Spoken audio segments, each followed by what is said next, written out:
morning, everybody. And thank you for visiting us again. And thank you, Lou, for having me here. Hello, Doctor. Glad to have you back. Thank you. This is our third session, friends. And what I'm going to be talking about today goes back to 1974 or so, 73, when I was still a resident in a hospital in New Jersey. Mm-hmm. And basically, at that time, what I want to talk about today is how hypnosis saves a life. Yeah. And I was shocked. I was a resident. I was in my early 20s, 21, 22, forget the exact age. And from the last two sessions, if you haven't seen those, basically I talked about how I got into hypnosis. I saw a Scottish hypnotist who was very fascinating, and it changed my world. And that was the spark, as Lou called it, yes, to get me into hypnosis. I got into hypnosis, and then from there I came to the United States. I did a lot of experimentation with the staff at the hospital and other nurses that were there, and then patients. And I got a lot of supervision from my supervisors about hypnosis, but none of them knew how to hypnotize. Right, but you introduced hypnosis into the culture of that particular hospital. Correct. Yeah. And that, as I had said last time, Lou, for those, you might want to go back and look at those, but hypnosis was something that nobody did at that time in the hospital. I don't think there's too many people that do it even today. But I was fascinated by it, and I started doing it a lot with a lot of the patients. And you are a unique individual because you're a credentialed physician. You're a substantial professional who's using hypnosis, and there wasn't a lot of that going on. There still isn't a lot of that going on. That's right. Yeah. Even today, not to boast, but I am a board-certified adult psychiatrist and a board-certified child and adolescent psychiatrist. And I am a fellow, a distinguished fellow in the American Psychiatric Association. Oh, there you go. And I don't know, not one person in my current colleagues or my juniors as a psychiatrist who does hypnosis. That's fascinating. I'm sure there are, but that's part of the reason why I'm doing this, to say this is what the mind is capable of doing. And those younger physicians who are listening to this, or maybe patients who want to go to their physicians and talk about this, to say, this is what we suggest you do. Patients who are struggling with conditions that you haven't found an effective solution for to this point. Absolutely. Yeah. It's another arrow in your quiver. You don't have to use the same arrows all the time, using pharmaceuticals and surgery for this. Right. So in this session, what I'm going to be talking about is what happened at that time with hypnosis saving a life. So, as I said, it was the early 70s. I don't remember the exact date, probably 73, 74. And I lived in a small, tiny apartment that the hospital provided me, cute one, across the street from the hospital. And I was single, and I spent all my time either in the hospital or my apartment, and didn't have much of a life, as others would see it. You're away from home, away from your girlfriend? Away from my girlfriend, or fiancé, away from my home, and fascinated by this country. Only 3 channels, so not much to watch at home, right? Right, ABC, NBC, CBS. Yeah. So there's not too much to do, and my spare time I would be at the hospital. Mm-hmm.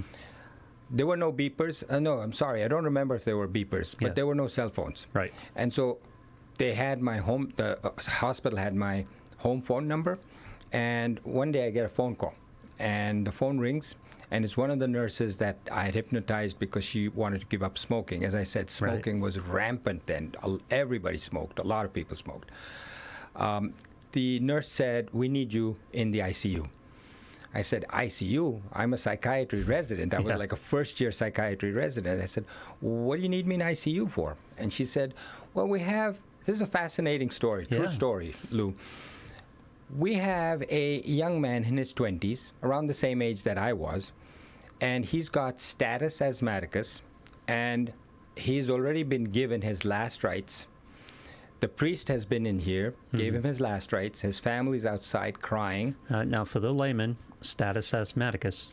Explain it to us. Okay, so everybody knows what asthma is. Asthma is difficulty breathing, where you just cannot catch a breath. And it comes in attacks. It comes in attacks because of an allergy to something or some reason for the asthma attack.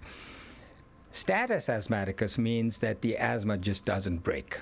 It just gets worse and worse progressively, and the person cannot get in enough oxygen and is going to die. Yeah, he's going to die from this. He's going to die. Yeah. So at that time, we had limited amounts of medications that could be used to treat status asthmaticus. Today, we have quite a bit of stuff that we could use. And so this man is dying, and his doctor is Dr. Larry Denson. Larry Denson at that time was the Bergen County medical examiner. Yeah, in the writings that I read, you describe him like a Scooby-Doo character. He looked like Dracula. Yeah. He always wore, he was single, and he was a very flamboyant kind of guy. He drove a Rolls Royce, with a convertible Rolls Royce. Oh. And very wealthy man. Yeah. When he came out of the Rolls Royce, he would sort of swing his cape around, and literally a cape. And Really? He would walk down, striding down the hallway. It was a pulmonologist that had no time for most nonsense. Right. Or BS. And he certainly did not believe in psychiatry. Yeah. So this was his patient. Yep. Big shock. So when the nurses told me this is Larry Denson's patient, part of me just wanted to backstep out of the ICU and get out of there. But he's not there. He's not there. It was evening around 6:37, whatever time that was. And he said, she said, I said, why are you calling me? So I went into the ICU, and I passed the family. They were crying outside. They didn't know who I was, a young kid. Right. I passed the priest who was trying to console them. I went inside the ICU. The nurses were huddled around. I go up to them, and they said, he's going to die very soon. But it seems like he's got some kind of a secret that he wants to tell us or his family. Yeah. And he's struggling to get it out. His eyes were wide open, and he's trying to communicate. Right. But because there's so little air in his lungs, he can't speak. He was turning blue. His knuckles, fingernails were blue. Wow. And he couldn't speak. Yeah. So they said, you're a psychiatrist. Maybe you can go and talk to him and see what he is trying to communicate before he dies. Right. Just so the viewers and you, Lou, are aware, I'll tell you what he was trying to communicate, so I don't forget. What triggered his asthma attack was his wife, very pretty young lady who later came into therapy with me as he did, said to me that she was in love with another man. They'd been married recently, and she found herself to be back in love with a previous boyfriend. And she said, she told him that she wanted a divorce, and he grabbed her wrist and went into a severe asthma attack. This is what triggered the attack. That's what the psychological trigger for the real asthma attack was, and so what he wanted to say is, tell her I'm dying, but I love her. I'll love her till my last dying breath, literally. Yes. But we didn't find that at the time. We didn't find out at the time. Right. So the nurses said, can you go in and see what he wants to say? So I go in there and I sit down, and I'm not faced a person with status asthmaticus before this. I hadn't seen it in medical school. I hadn't seen it during my residency. I'd never seen it. Haven't seen it since, or heard of it since. Didn't seem to be very common. So I sat down next to him, and my heart's beating very fast. I'm nervous. I didn't know what to do. Yeah. I introduced myself, and he's got his eyes wide open and very scared, very frightened. Struggling, yes. Struggling, and he's trying to tell me something. And I said, listen, obviously you can't communicate with me by talking. Yep. I said, what if I ask you questions? Would you be able to blink? And if you blink once, I'll know it's a yes. And if you blink twice, it's a no. And he said, he blinked. Yep. Yes. I said, great. Now I'm communicating. So I said, first I need to calm you down. I mean, I didn't know what else to do. Right. I had no idea what to do with this as a psychiatrist. How am I going to communicate? I could ask him, I was thought of just asking him questions about, are you trying to say something about money? And no one knows this is a psychological trigger at this point. Right. Yeah. I didn't know that. Yeah. And you're right, I didn't know that. Yeah. None of us knew. So I said, does it have to do with money? Does it have to do with your parents? Does it have to do with your wife? What does it have to do with blink your eyes? That kind of thing is what I thought I was going to do. But I said to him, I said, look, I'm going to try and calm you down. And he said, "Is that okay with you?" And he blinked once. Yeah. I said, "Okay." And what do I know? It's like a carpenter whose only tool is a hammer, and everything to him therefore looks Right. like a nail. So If all you have is a hammer, all you see is nails. right. Yeah. So if you look at my last 2 episodes, I was using hypnosis for everything that would Right. come about. So I said to him, I said, "Is it okay if I hypnotize you to calm you down?" I thought I'll calm him down and basically get him to The answer my question. psychiatry and regular technique would involve talking, and you Yes. don't have that tool. Perfect. Yeah.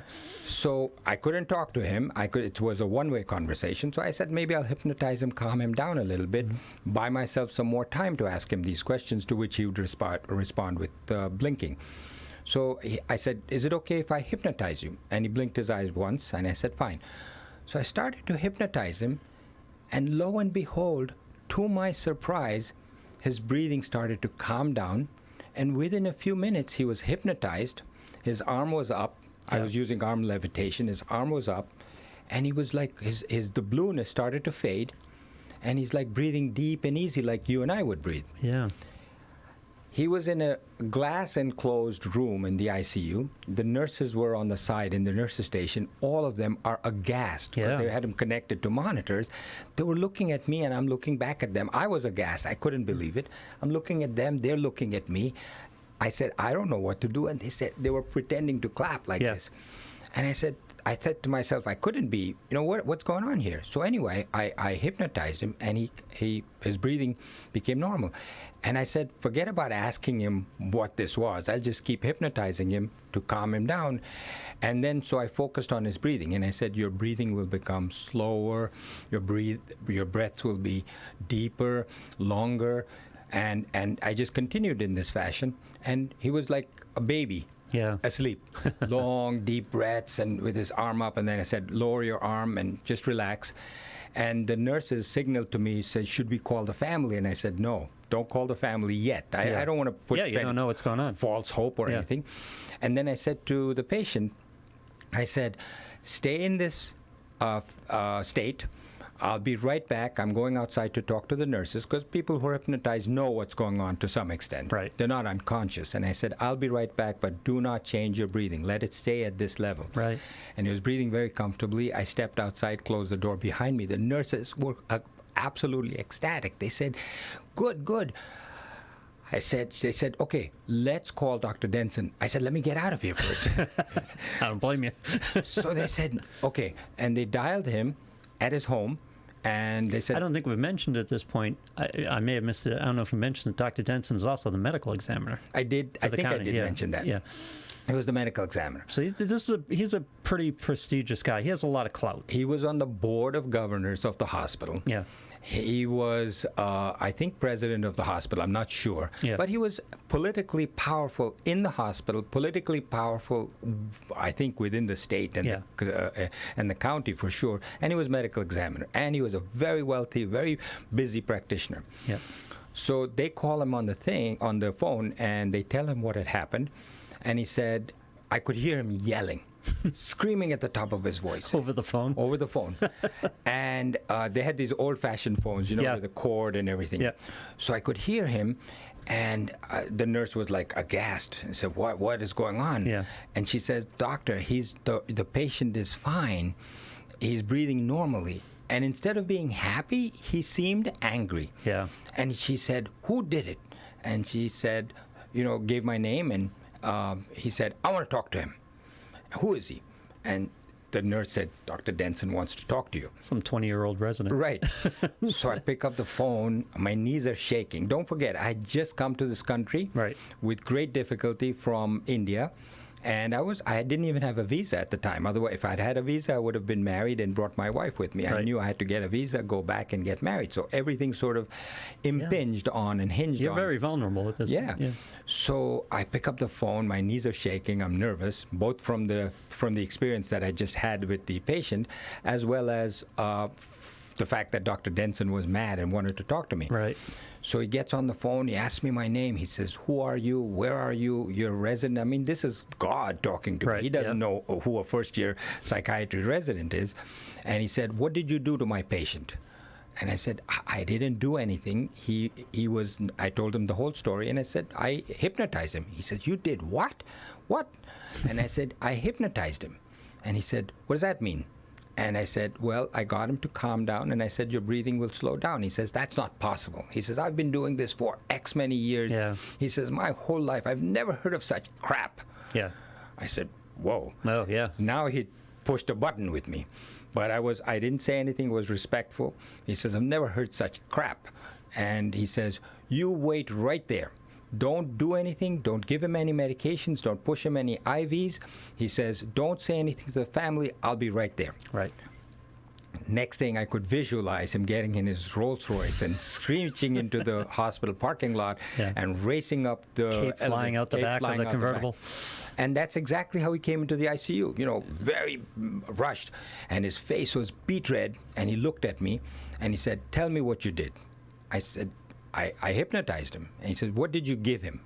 I said, I didn't give him anything. Did you give him any IVs? Did you tell the nurses? The nurses were standing right there. I said, I didn't give him anything. And he said, okay. So he started to calm down, and he walked into the room with me. Yeah. Till that time, we were in the nurses' station. Right. And he walked into the room, and he says, can I talk to him? I said, hold on one second. I said to the patient, I said, your doctor's here, Dr. Denson. He wants to talk to you. You can answer him if you want.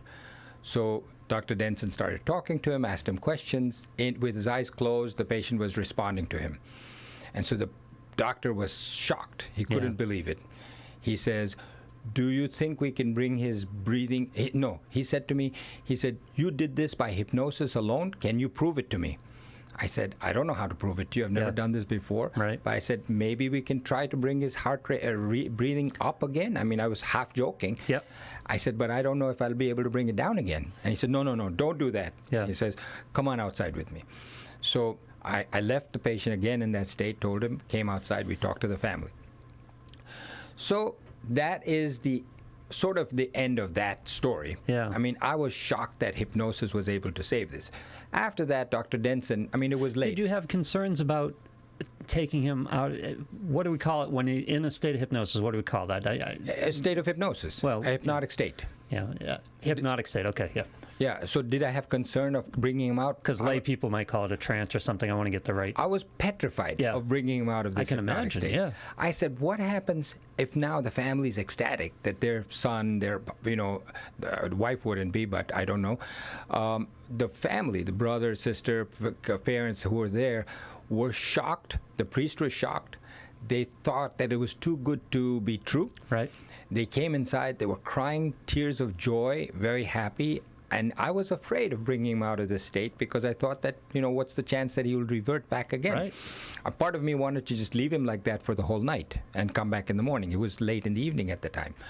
But, I don't remember what the rationale was, but I brought him out. And he was fine. Dr. Denson then said, or maybe Dr. Denson asked me to, I don't remember. Dr. Denson said, I want to see you first thing in the morning tomorrow in my office. And he said it in a somewhat stern manner. Yes. But it was not as stern and not as threatening as he was earlier. That whole night, I was petrified that he's going to kick me out of the residency. I know, yeah. He's going to get me out. He says, get on a plane and get back to India.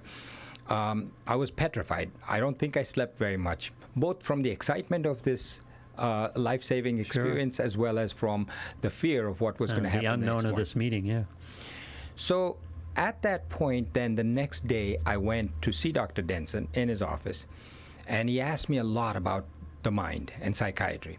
And I told him what I have described to our audience, our friends, in the first 2 episodes, what I've done so far. And he said, who's your supervisor? Who's your chief of psychiatry there? I want to talk to him. And I said, okay. I was now a little afraid, but less afraid because I knew that from his voice, his eyes, his face, it sounded like he was more curious about what else I'd done with hypnosis. Than angry, Yeah. And so I knew he would talk to the chief of psychiatry and the chief of the department, and that it would be confirmed that I've done all of this other stuff at hypnosis. As it turned out, he became one of my best friends, Dr. Denson. Really?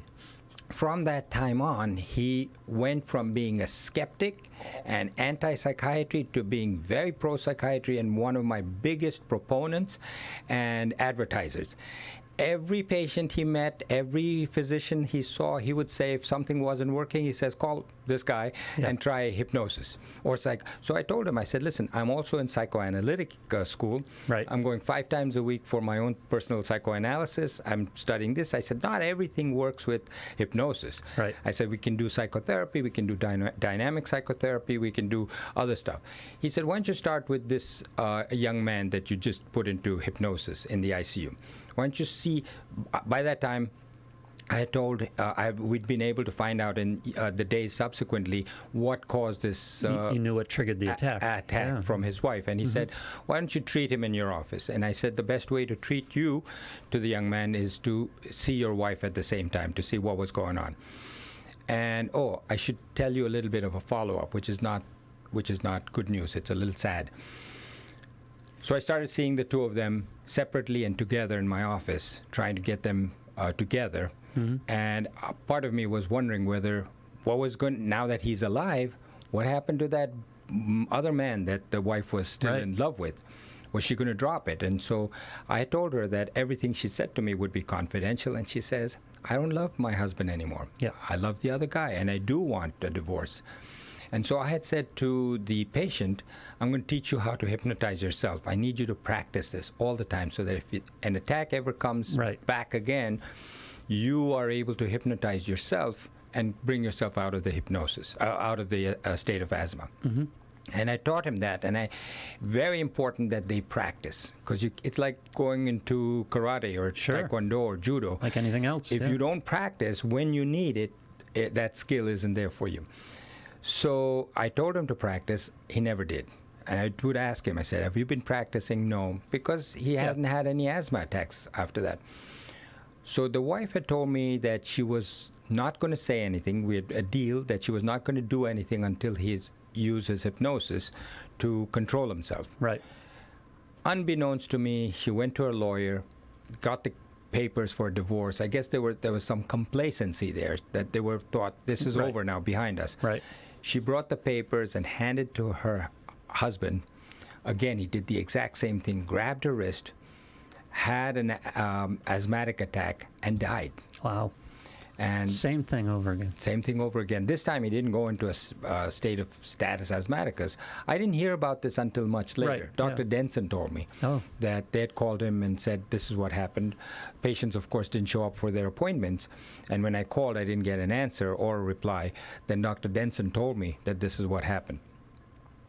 But anyway, Dr. Denson was then promoting me to a lot of other physicians for a lot of other things. Hang on a second. Let's talk about this case. And I'm curious about, in this particular case, and you didn't know at the time, but in retrospect, after learning more, you knew that these attacks were triggered psychologically. Right. That he had a condition, but they were triggered and you tried to prevent what eventually happened by giving him the tools to deal with it. And I know maybe we didn't know as much at the time, but describe the mind's role in medicine. That's a great question. And why these techniques aren't used, because it seems to me, and listen, I'm a layman, seems to me there are a lot of conditions that are either exacerbated or mitigated by your mental state. There should be more emphasis placed on the mental state. Brilliant question, Lou, and really at the heart of one of the reasons why I'm even doing these podcasts. These conditions are known as psychosomatic. Right, we know the term. Psychosomatic, everybody knows the term. But I think what happens is they misinterpret what psychosomatic means. Every time you say psychosomatic, they say that means that it's an imagined condition. It's only in the head. It's only in the head. It's just an imagined condition. Like the case that I was describing last time about a hysterical blindness or conversion disorders. That's not all psychosomatic is. Psychosomatic, as it relates to asthma, ulcerative colitis, urticaria, migraine, all of these refers to the fact that it starts in the mind. Even chronic pain. Or chronic pain, exacerbation of chronic pain, not all chronic pain, and that it goes into the body through the mind. For instance, there was an experiment with asthma patients where they put the patients in a sterile room. The room itself was sterile. There was no allergens in the room. No triggers, no physical triggers. No physical triggers asthma, that so somebody who is allergic to, say, pollen right. would be in the sterile room. There's no pollen in there, but there's a big TV screen facing them. And when the patient is in there without having any asthmatic attack, they put on the TV a field full of flowers, pollen, and the pollen is up there. Yeah. And they showed that people can be, an asthma attack can be triggered. Yeah. We all know that. This doesn't seem too surprising, yeah. Yeah.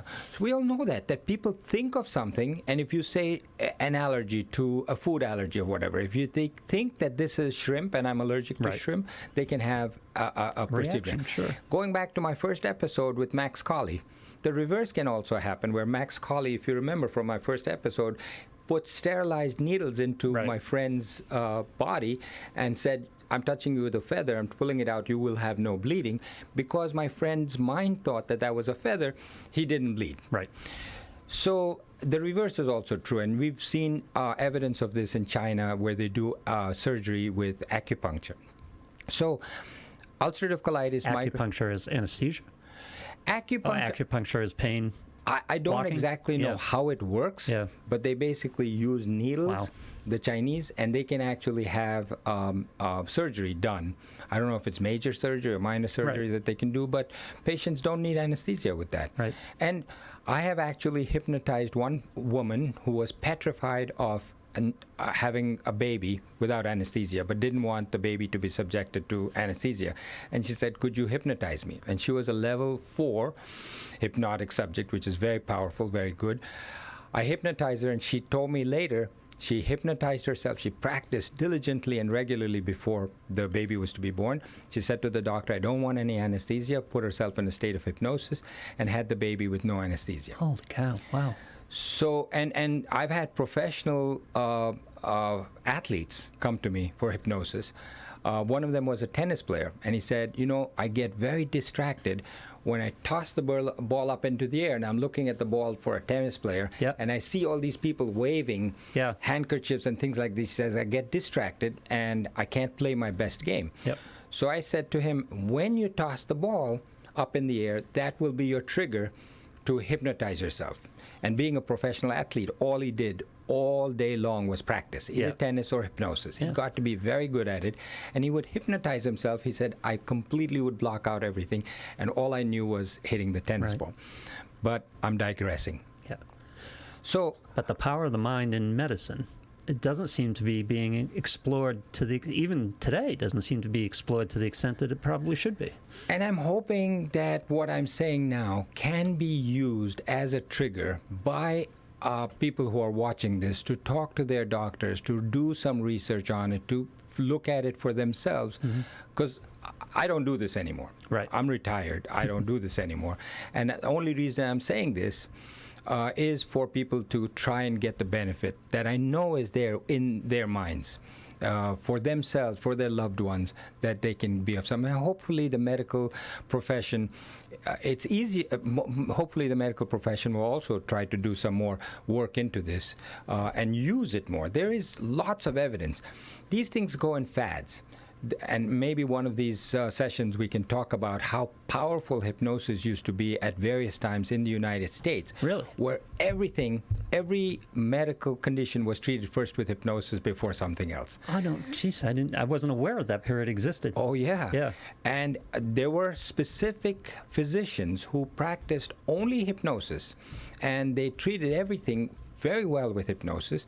And if it didn't work, then they would try other things. We should talk sometime about Edgar Cayce. We should talk about some Dr. Jones, and of course all over Europe these fads of hypnosis. But today's fad seems to be more Pharmaceutical.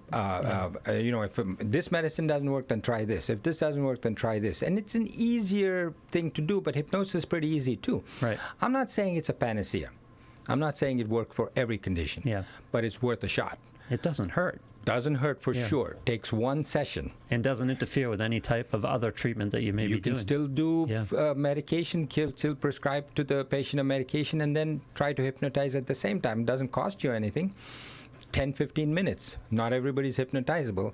But I tell you, if that person's hypnotizable, the rewards are tremendous. All right, more about that in other sessions here. Now you were pulled into this path. You're just across the street, sitting watching NBC or whatever, and get pulled in to talk to this gentleman who's on the verge of his death.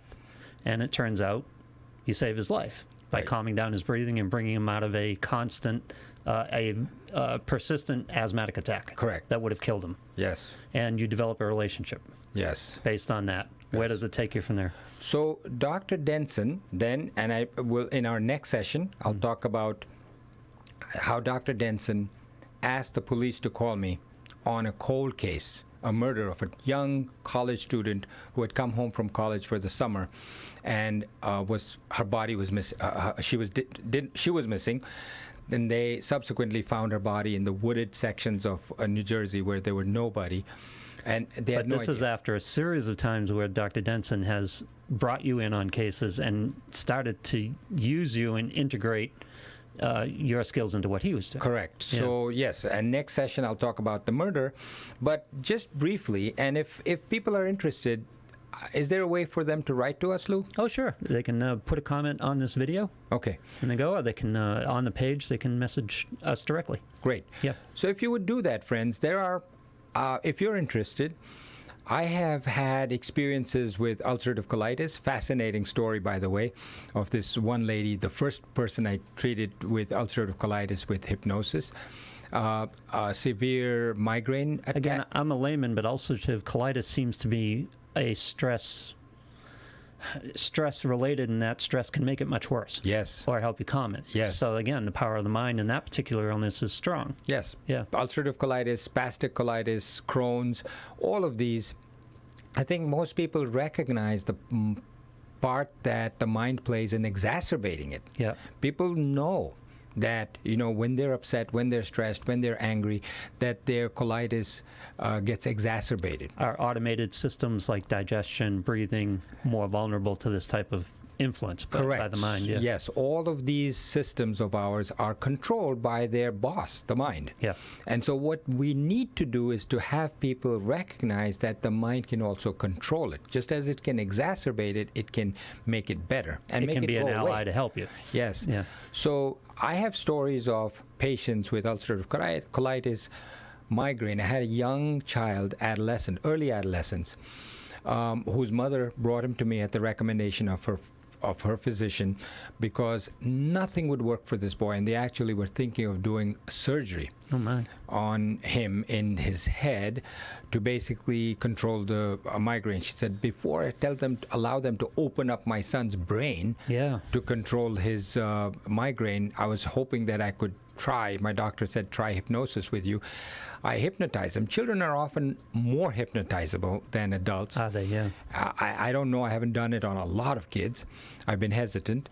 But this particular young boy was motivated to get better. Sure. I hypnotized him. Motivation goes a long way in hypnotizing. Yep. There have been patients that I've seen that are not hypnotizable until they really need it. Right. Then the motivation comes up, and then the same person who was not hypnotizable before And of course is now And hypnotizable. of course, the child is more open to it. Child's more open to it, Yeah. more trusting. Yeah.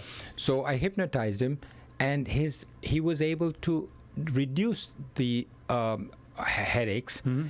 I told the mother to talk to the physician, use the same medications over that hadn't worked before.